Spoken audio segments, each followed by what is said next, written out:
کچھ راز ایسے ہوتے ہیں جو برسوں تک زمین کے نیچے دبے رہتے ہیں، لیکن جب وہ باہر آتے ہیں تو بڑے بڑے محلات اور سلطنتوں کو ہلا کر رکھ دیتے ہیں۔ سکندر ہاؤس کی اس پرانی اور وسیع لائبریری میں جہاں صرف کتابوں کی بو اور خاموشی کا راج تھا، میرب کے ہاتھ لرز رہے تھے۔ اس کے ہاتھ میں وہ پیلے پڑ چکے کاغذات تھے جن پر 20 سال پرانی تاریخ لکھی ہوئی تھی۔ یہ کوئی عام بزنس فائل نہیں تھی، بلکہ یہ سکندر گروپ آف کمپنیز کی بنیاد کی وہ دستاویزات تھیں جن پر زاویار کے والد سکندر اعظم اور میرب کے مرحوم والد شہزاد شاہ کے دستخط موجود تھے۔ میرب نے جب ان کاغذات کی تفصیلات پڑھی تو اس کا دل زور زور سے دھڑکنے لگا۔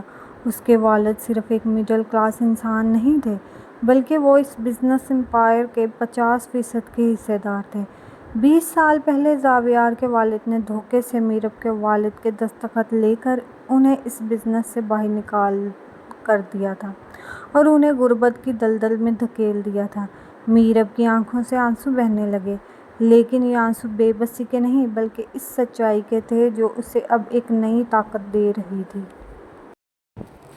میرب کاغذات کو اپنے سینے سے لگاتے ہوئے روتے ہوئے لیکن عزم کے ساتھ، تو یہ ہے تمہاری اس دولت کی حقیقت زاویار سکندر، جس دولت پر تم اتنا اڑتے ہو، جس کے بلبوتے پر تم میری دادی کو ہسپتال پہنچایا اور مجھے قید کیا، وہ تو میرے ہی باپ کی امانت ہے جو تمہارے باپ نے چوری کی تھی۔ تم مجھے اپنی قیدی سمجھ رہے ہو نا، لیکن اب میں تمہیں تمہاری اصل اوقات دکھاؤں گی۔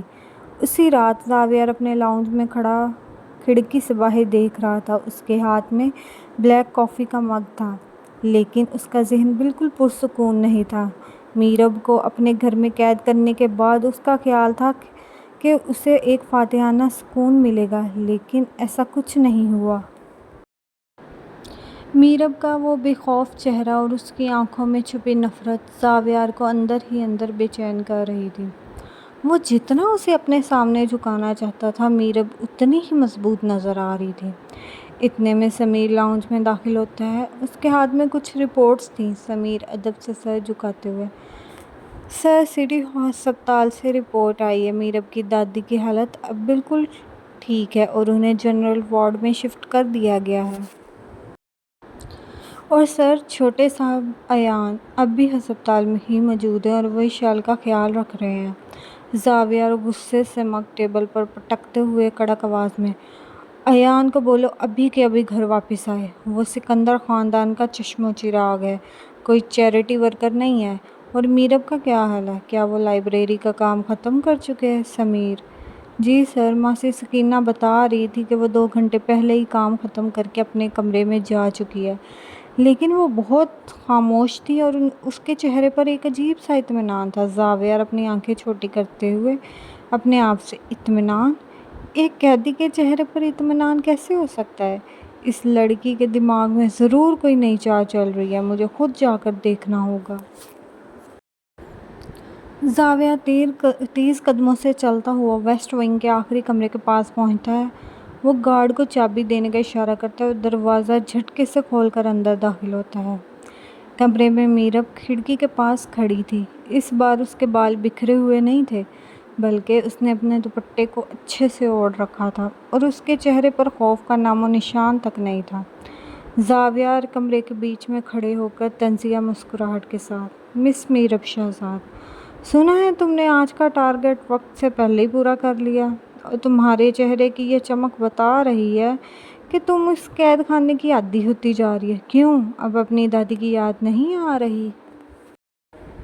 میرب آہستہ سے مڑتی ہے اور زاویار کی آنکھوں میں آنکھیں ڈال کر دیکھتی ہے۔ اس کے لہجے میں ایک عجیب سا روب تھا۔ زاویار سکندر، دادی کی تو یاد مجھے ہر لمحہ آتی ہے، لیکن اب مجھے اپنے اس گھر میں رہنے پر کوئی افسوس نہیں ہے، کیونکہ مجھے پتہ چل گیا ہے یہ عالیشان محل جس پر تم اتنا فخر کرتے ہو یہ کسی اور کا نہیں بلکہ میرے ہی اپنوں کا ہے۔ زاویار حیرت اور غصے کے ملے جلے جذبات کے ساتھ آگے بڑھتے ہوئے، تمہارے اپنوں کا؟ تم پاگل تو نہیں ہو گئی میرب؟ ایک مڈل کلاس لڑکی جس کے پاس کالج کی فیس بھرنے کے پیسے نہیں تھے، وہ سکندر ہاؤس پر اپنا حق جتا رہی ہے؟ اپنی حیثیت مت بھولو۔ میرب اپنی جیب سے ان دستاویزات کی ایک فوٹو کاپی نکال کر زاویار کے سامنے ٹیبل پر رکھتی ہے۔ حیثیت میں نہیں مسٹر زاویار سکندر، اب تم بھولو گے۔ یہ دیکھو، یہ تمہارے والد کی اس چوری کا ثبوت ہے جس پر یہ پورا سکندر گروپ کھڑا ہے۔ میرے والد شہزاد شاہ اس کمپنی کے آدھے مالک تھے۔ تمہارے باپ نے دھوکہ دیا تھا اور اب میں وہ سب کچھ واپس لینے آئی ہوں جو میرا ہے۔ اب بتاؤ، قیدی میں ہوں یا تم؟ زاویار نے جیسے ہی وہ کاغذات دیکھے اس کے چہرے کا رنگ اڑ گیا۔ وہ ان دستاویزات کو اچھی طرح جانتا تھا کیونکہ اس کے والد نے مرنے سے پہلے اسے بتایا تھا کہ ماضی کا ایک ایسا سچ ہے جو اگر باہر آ گیا تو ان کا سب کچھ ختم ہو جائے گا۔ زاویار کا ہاتھ سگار پر ہی رک گیا۔ اس کی انا پر یہ دوسرا اور سب سے بڑا وار تھا جو میرب نے بڑی خاموشی سے کیا تھا۔ زاویار غصے سے میرب کا بازو پکڑ کر اسے اپنی طرف کھینچتے ہوئے زہریلی آواز میں، تمہیں یہ کہاں سے ملا؟ میرب، تم نہیں جانتی کہ تم کس آگ سے کھیل رہی ہو۔ میں ان کاغذات کو ابھی کے ابھی جلا سکتا ہوں، تمہارا یہ ثبوت ہمیشہ کے لیے ختم کر سکتا ہوں۔ میرب ہنستے ہوئے اپنا بازو جھٹکے سے چھڑاتی ہے، جلا دو، یہ تو صرف ایک کاپی ہے۔ اصل دستاویزات میں نے اس گھر سے باہر ایک ایسی جگہ چھپا دی ہیں جہاں تمہارے گارڈز کبھی نہیں پہنچ سکتے۔ اگر مجھے یا میری دادی کو ایک خراش بھی آئی تو وہ کاغذات سیدھے میڈیا اور کورٹ کے پاس پہنچ جائیں گے۔ اب تم میرے اشارے پر ناچو گے زاویار سکندر۔ اسی لمحے کمرے کا دروازہ دوبارہ کھلتا ہے اور ایان سکندر غصے میں اندر داخل ہوتا ہے۔ وہ ہسپتال سے واپس آ چکا تھا اور اس نے میرب اور زاویار کی آخری باتیں سن لی تھیں۔ ایان زاویار اور میرب کو دیکھتے ہوئے صدمے کی حالت میں، بڑے بھائی، کیا میرب جو کہہ رہی ہے وہ سچ ہے؟ کیا ہمارے والد نے واقعی میرب کے خاندان کے ساتھ اتنا بڑا دھوکہ کیا تھا؟ مجھے جواب دیں بھائی۔ زاویار نے ایان کو دیکھا۔ اس کا اپنا چھوٹا بھائی اب اس کے سامنے کھڑا تھا۔ زاویار کا غصہ اب اپنے عروج پر پہنچ چکا تھا، لیکن وہ میرب کے اس وار کے سامنے بے بس ہو رہا تھا کیونکہ وہ اپنے بزنس امپائر کو کسی صورت تباہ نہیں ہونے دے سکتا تھا۔ زاویار ایان کو گھورتے ہوئے سرد آواز میں، ایان تم باہر جاؤ، یہ ہمارے بزنس کا معاملہ ہے، تم اس میں مت پڑو۔ میرب ایان کی طرف دیکھتے ہوئے چالاک انداز میں، ایان تمہارا بھائی سچ کبھی نہیں بولے گا۔ اب اگر یہ حفاظت چاہتے ہیں اور سکندر گروپ کو بچانا چاہتے ہیں تو انہیں میری ایک شرط ماننی ہوگی۔ زاویار دانت پیستے ہوئے، کون سی شرط میرب شہزاد؟ میرب زاویار کی آنکھوں میں دیکھتے ہوئے سپاٹ انداز میں، تمہیں مجھ سے شادی کرنا ہوگی اور زاویار سکندر 50% بزنس کے بدلے تمہیں مجھے اس گھر کی قانونی مالکن بنانا ہوگا، تبھی یہ راز چھپا رہے گا۔ بولو، منظور ہے؟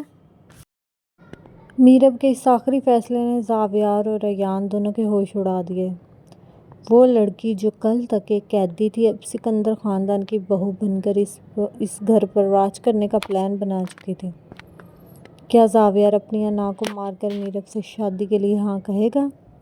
کیا ایان جو دل ہی دل میں میرب کے لیے ہمدردی رکھتا تھا اپنے بھائی کی اس شادی کو قبول کر پائے گا؟ جاری ہے۔